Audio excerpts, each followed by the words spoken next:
नमस्कार दोस्तों, stock India YouTube channel आपका हार्दिक स्वागत करता है। आप देख रहे हैं स्टॉक इंडिया यूट्यूब चैनल। यदि आप पहली बार चैनल पेज को विजिट कर रहे हैं तो बेल आइकन को हिट करके ऑल को जरूर सेलेक्ट कर लें ताकि नए वीडियो का नोटिफिकेशन आपको मिलता रहे। और मित्रों, आ गए हम नॉर्मल स्क्रीन पर और इस वीडियो में हम बात करेंगे अडानी ग्रुप पर लेटेस्ट जो न्यूज़ है उसकी चर्चा इस वीडियो में करने वाले हैं। तो वीडियो है थोड़ा लंबा होगा, इसलिए एंड तक जरूर बने रहिए और देखते रहिए स्टॉक इंडिया।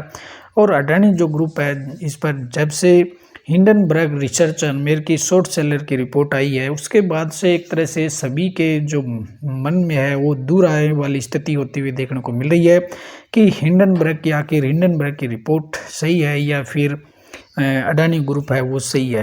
हालांकि ये जो विषय है वो जांच का विषय है और सेबी और अन्य जो संस्थाएं हैं वो इस पर जांच कर रही हैं। और जब भी ये आते हुए सच सामने आते हुए देखने को मिलेगा उसकी बातें हम बाद में करेंगे। लेकिन आज एक लेटेस्ट अपडेट अडानी ग्रुप पर आते हुए देखने को मिल रहा है। और यदि हम बात करें अडानी पोर्ट्स की, तो अडानी पोर्ट को जो स्टॉक्स है वो शॉर्ट सेलर की रिपोर्ट आने के बाद से अब तक अगर देखें तो इसमें एक बड़ी सरप्लस गिरावट के बाद में अब भी स्टॉक्स है वो 1 ईयर में करीबन वो इस वर्ष के शुरुआत से अब तक अब भी स्टॉक है वो 23% की गिरावट में ही देखने को मिलता है। और यदि हम शुक्रवार के सेशन की बात करें तो शुक्रवार के सेशन में 31 मार्च में भी स्टॉक्स करीबन 1% के आसपास इसमें गिरावट देखने को मिली थी। लेकिन आज 1 अप्रैल को एक लेटेस्ट अपडेट आप अडानी पोर्ट और Adani special zone economic zone पर आते हुए देखने को मिल रही है। और अडानी जो पोर्ट जो है उसने एक लेटेस्ट एक्विजिशन किया है। एक्विजिशन यानी अधिग्रहण, और एक बड़ा अधिग्रहण है वो होते हुए देखने को मिल रहा है। और यदि हम अगले अधिग्रहण की बात करें तो ये है तमिलनाडु का कराईकल पोर्ट। और तमिलनाडु का कराईकल जो पोर्ट है वो अब अडानी जो ग्रुप है उसका होते हुए देखने को मिल रहा है। और जो अडानी जो पोर्ट है उसमें एक और कंपनी शामिल होते हुए देखने को मिल रहा है। और अडानी कुल देखें तो देश के 13 से 14 जो बड़े पोर्ट हैं वो अडानी ग्रुप के पास हैं। और इसमें अब कराईकल जो पोर्ट है वो भी अडानी ग्रुप का होते हुए देखने को मिल रहा है। और ये जो एक्विजिशन अडानी पोर्ट के द्वारा किया गया है वो भी एक तरह से कंपनी में अडानी पोर्ट्स के लिए काफ़ी बड़े मायने हैं इसके। और ये जो तमिलनाडु में स्थित है जो कराईकल जो पोर्ट है वो अब अडानी ग्रुप के द्वारा अधिग्रहित कर लिया गया, या यूं कहें तो इसे एक NCLT के थ्रू इसे एक सौदे में इसे खरीदा गया है। और एक जो रेजुलेशन प्लान जो अडानी ग्रुप की तरफ से रखा गया था उसे एक मान्यता दी गई है। तो हम इस पूरी जो न्यूज है उसकी चर्चा हम विस्तार से कर लेते हैं। और अडानी ग्रुप है वो अब एक और बड़े बंदरगाह का मालिक हो गया है। Adani ports and special economic zone limited ने शनिवार 1 अप्रैल को अपनी रिपोर्ट एक्सचेंज को दी। अपनी रिपोर्ट में ये कहा कि उसने Karaikal port private limited KPPL के अधिग्रहण की प्रक्रिया पूरी कर ली है। इस अधिग्रहण के लिए कंपनी को national company law tribunal NCLT से पहले ही मंजूरी मिल चुकी थी। इससे पहले अडानी पोर्ट्स की कॉरपोरेट दिवालिया जो समाधान प्रक्रिया के जरिए कराईकल पोर्ट के लिए लगाई गई बोली को विजेता घोषित किया गया था। यानी जो KPPL जो पोर्ट था इसे एक दिवालिया घोषित किया गया था। उस प्रक्रिया के तहत अडानी पोर्ट ने भी इसमें बोली लगाई थी। और इस बोली को NCLT की मान्यता के बाद ये जो अडानी जो पोर्ट है वो इसका मालिक बन गया। यानी यूँ कहें तो इसे एक दिवालिया जो प्रक्रिया के अधीन एक बोली के तहत इसे खरीदा गया है। और अडानी पोर्ट ने अपने एक बयान में बताया कि NCLT ने उसे वित्तीय लेनदारों को करीबन 14.85 अरब रुपए यानी $181 मिलियन का भुगतान करने की योजना को मंजूरी दे दी है। और करीबन ये 1487 करोड़ के आसपास का सौदा है जिसे इसमें अडानी ग्रुप ने इसे कराईकल बंदरगाह को खरीद लिया गया। अडानी पोर्ट के CEO और फुल टाइम जो डायरेक्टर हैं इसके करण अडानी। और इस मौके पर उन्होंने कहा कि कराईकल पोर्ट के अधिग्रहण के साथ अडानी पोर्ट्स एंड SEZ अब देश में कुल 14 बंदरगाहों का संचालन कर रही है। यानी जो अडानी जो पोर्ट है अब उसके पास कुल कितने बंदरगाह हो गए हैं? 14 बंदरगाह हो गए हैं। तो अडानी जो ग्रुप का जो अडानी पोर्ट है वो उसके पास अब देश में कुल 14 बड़े छोटे बड़े जो बंदरगाह हैं उनका संचालन कंपनी करती है और इसे अपग्रेड करने पर करीबन 850 करोड़ रुपए का खर्च आएगा, या यूँ कहें कि एक इसमें बड़ा इन्वेस्टमेंट 850 करोड़ का इन्वेस्टमेंट भी इसमें होगा।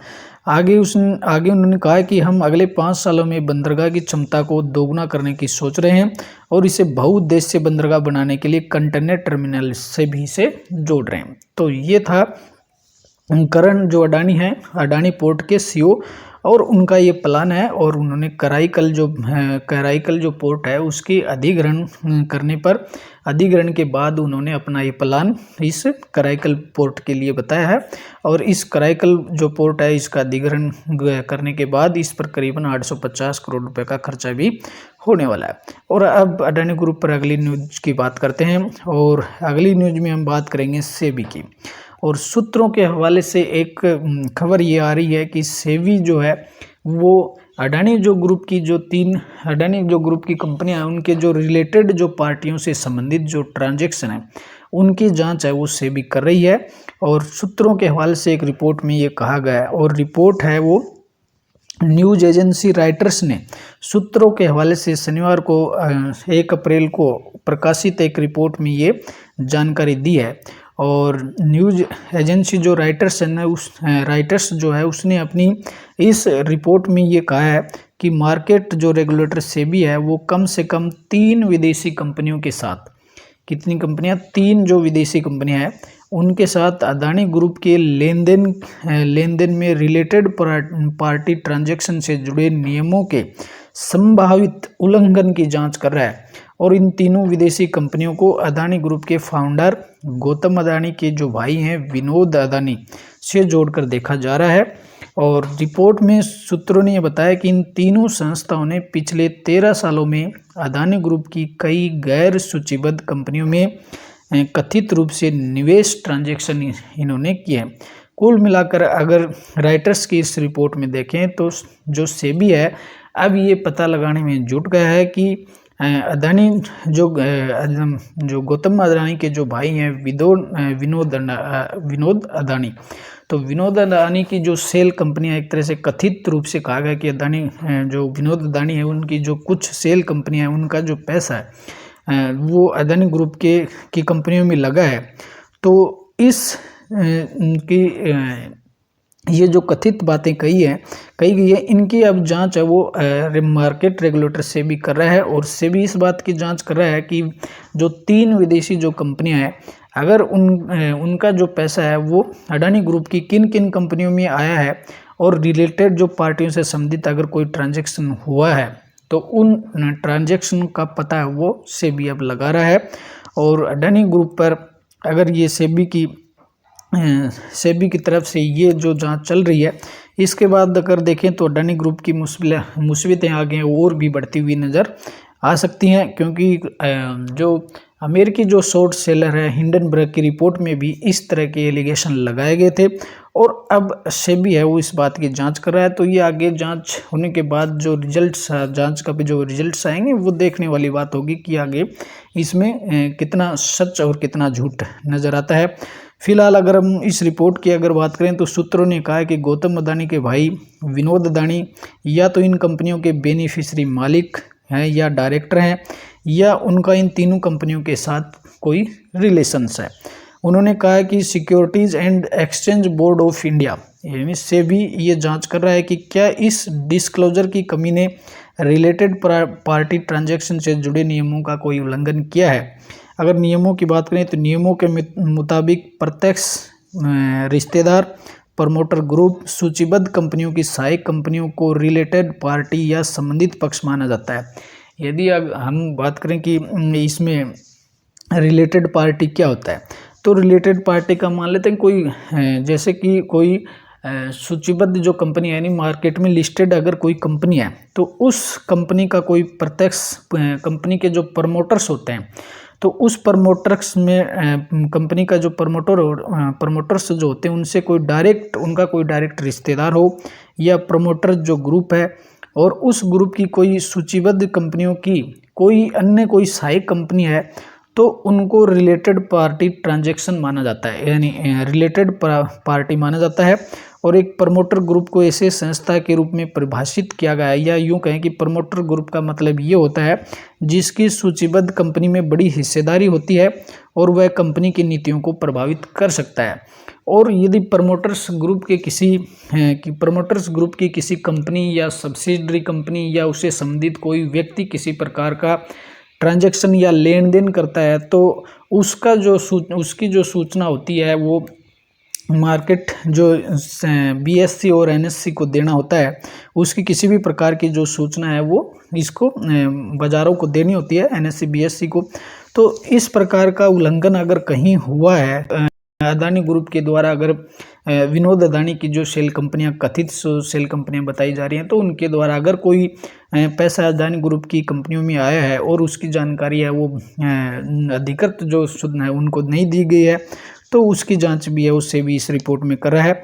और आगे ये कहा है कि ऐसी संस्थाओं के बीच किसी भी तरह के ट्रांजैक्शन को रेगुलेटर और पब्लिक को बताना अनिवार्य होता है। यानी जो प्रमोटर्स ग्रुप की जो यूं कहें कि जो रिलेटेड जो पार्टी होते हैं, प्रमोटर्स से संबंधित किसी भी प्रकार की पार्टीज हैं, तो उनका जो ट्रांजैक्शन होते हैं वो उनको रेगुलेटर और पब्लिक को बताना अनिवार्य होता है। वहीं एक तय सीमा से अधिक के निवेश पर इस मामले में शेयर होल्डर्स की मंजूरी लेना भी जरूरी होता है। इन नियमों के उल्लंघन पर आमतौर पर आर्थिक जुर्माना भी लगाया जाता है। सेबी ने इस खबर पर टिप्पणी की मांग वाले एक ईमेल का जवाब नहीं दिया है हालांकि, और इससे पहले भी सेबी की जो चेयरपर्सन है माधवी पुरीबुच ने बुधवार को एक प्रेस कॉन्फ्रेंस में अदानी मामले की जांच पर कोई भी टिप्पणी करने से मना कर दिया था। तो फिलहाल ये जो बड़ी न्यूज है वो अडानी ग्रुप पर आते हुए देखने को मिल रही है। तो अब देखें तो सेबी की जांच कर रहा है, और ये जो मामला है ये फिलहाल कोर्ट में के अधीन भी है और कोर्ट में इस पे जांच चल रही है। तो इसमें 2 महीने का कुल 2 महीने का समय है वो जो जांच की एजेंसी है उसको दिया गया है। तो आने वाले करीबन महीना भर इसमें हो गया है, और जब भी ये रिपोर्ट आएगी तो देखने वाली बात होगी कि रिपोर्ट में किस तरह का सच निकल करके आता है। तो मित्रों, ये थी अडानी ग्रुप पर लेटेस्ट 2 न्यूज। और यदि आप पहली बार चैनल को विजिट कर रहे हैं तो चैनल को सब्सक्राइब जरूर कर लीजिएगा, और वीडियो आपको पसंद आया हो तो लाइक ज़रूर कीजिएगा, शेयर कीजिएगा और कमेंट्स करना न भूलें। और अगले वीडियो में फिर मिलते हैं, तब तक के लिए नमस्कार।